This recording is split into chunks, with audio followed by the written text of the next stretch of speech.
Aloha, everyone. I did my multilingual learner interview with my mom. Her name is Nola Evelyn Somera. My mom was born in Cabugao, Ilocosur, in the Philippines, and she migrated to Maui in 1969 at 7 years old.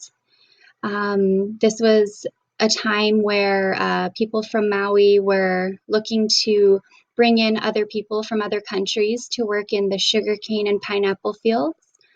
And so this was on the picture on the right. This was the last picture my mother took in the Philippines with her family right before she came to Maui.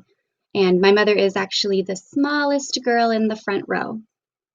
And we learned that, immigrants move to America for all sorts of reasons, including job opportunities and better education. And hearing about my family's humble beginnings gave me a more prideful perspective of my Filipino heritage, realizing the hardships they endured to allow me a brighter, more privileged upbringing here in America. My family's immigration experience made me think of the video At Home While Away and how selfless and admirable these third world communities can be.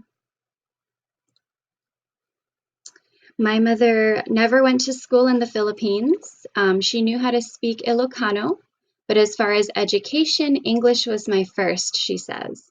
Her first formal schooling experience was actually in the first grade at the Makawao Elementary School, where she learned to read and write for the first time in English. She also learned and picked up Pidgin English, also known as Hawaii Creole.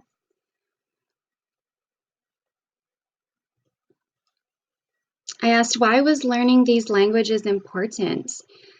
She said it gave her a greater access to a wider range of people, with those in the community, with her parents, for social interaction, and it was actually very necessary for school.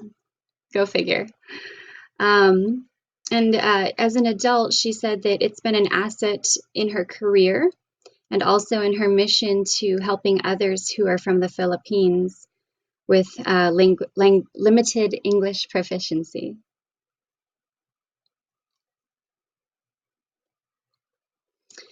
My mom said they had a class for kids that spoke English as a second language, a special class for kids from different countries. And I went to that class when I was young because I didn't know any English. And, thinking back, it was probably an ESL or an ELL program. She said they taught English words, how to speak English. It was taught by a Filipino instructor for one class period during the day, and she attended that for maybe a year or so. And I can imagine having a Filipino instructor as being incredibly helpful in her English language acquisition. And thinking back to our reading instructional programs for English language learners, this may have allowed for a transitional or an early exit bilingual type of experience in helping her to bridge her Ilocano to English shift. My mom spoke about translanguaging, though she didn't exactly use that verbiage, and how she was able to use her home language with her teacher, which helped her to explore the English language more comfortably than she would have had she not been able to use her Ilocano language. And while we don't always have teachers who are fluent in their students' home languages, we can certainly be teachers who have a critical multilingual awareness and allow our students to use their home languages in our classrooms. My mother mentioned that she learned English pretty quickly as a young child through English immersion. With the children at school, with the kids she played with in her neighborhood, with community members at church and in the grocery store. She said, I don't think about the difficulties learning a second language when you're 7. That was just the circumstance. You just go through it to be able to communicate with the people here. You're kind of forced to learn if you wanted to be included. And while it is what it is, and young immigrant children just have to deal with the situation they've been faced with, We as educators need to empathize with our multilingual learners, and we need to do our best to motivate, encourage, and support them along in their journey to acquire another language. We've learned that immersion, and in my mother's case, being immersed in the English language and engaging with English-speaking peers, is an opportunity that would certainly make that learning process more fluid. I use this image of multicolored eggs because when my mother migrated to Maui, she did so at a time that many others migrating from the Philippines, Japan, Portugal, China were contracted to work in the sugar and pineapple fields. And all the immigrant children, like herself, were learning English at the same time. And I thought this image in my mother's situation is still very relevant today here in Hawaii. We have students with many different backgrounds and home languages who come to our classrooms. And the more they're immersed in the language and the more they're able to practice their skills, the better off they'll be in acquiring the language. I asked my mother if she experienced any challenges. And she noted, what I was expected, what I thought she would say, not being able to speak it, learning the words, forming sentences, recalling words and names for things, and understanding what people were saying. But she also said my parents still spoke Ilocano at home, so the only time I would hear it is in school. And for many students, that's absolutely true. This understanding urges even further the importance of quality experiences that teachers should be providing for our students, for our multilingual learners in school.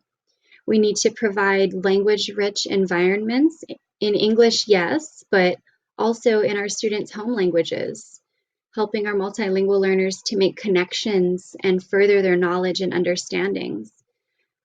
We should be advocating for push-in services and multilingual co-teaching and multilingual programs that will help our students embrace who they are and where they came from, while at the same time furthering their language and learning proficiencies. My mother had one remembrance of stereotyping. She said, "I don't have any bad recollection besides a few teasing incidents. Occasionally, there were mean people who would tease the newer kids, saying they were fresh off the boat. This happened in the very beginning, but it didn't last long for me." I'm happy that my mother's experience didn't experience much negativity as a multilingual learner. However, it's important to remember that many students do. And when children get teased or outcasted, this creates an even harder transition for them. As educators, we have a responsibility to influence our students' words and actions by not only teaching about diversity and equity in the classroom, but also by leading by example in how they treat and speak to our multilingual learners. My mother detailed an experience with an influential educator. She said, "One of my teachers knew that my family had just immigrated from the Philippines and our English wasn't that great. I wasn't having a good time with communication in school. She did a home visit and spoke with my parents about school and about my education and gave them ideas about how to better acclimate in general on Maui. She helped us. And now 50 years later, my mother still remembers this act of kindness and selflessness. And as my mother detailed this experience for me, she became emotional about how someone she barely knew cared enough to go out of their way to help not only her, but also her family in their transition and acclimation to Maui. This story makes me wonder what types of things I could do for my multilingual students and their families who need help or direction. Whether they're new to Maui, in need of certain resources, are curious about becoming involved in their child's learning or acclimation, etc. I want my students and their families to know that I care and that I'm interested in their success. And that's it. Agyamanak.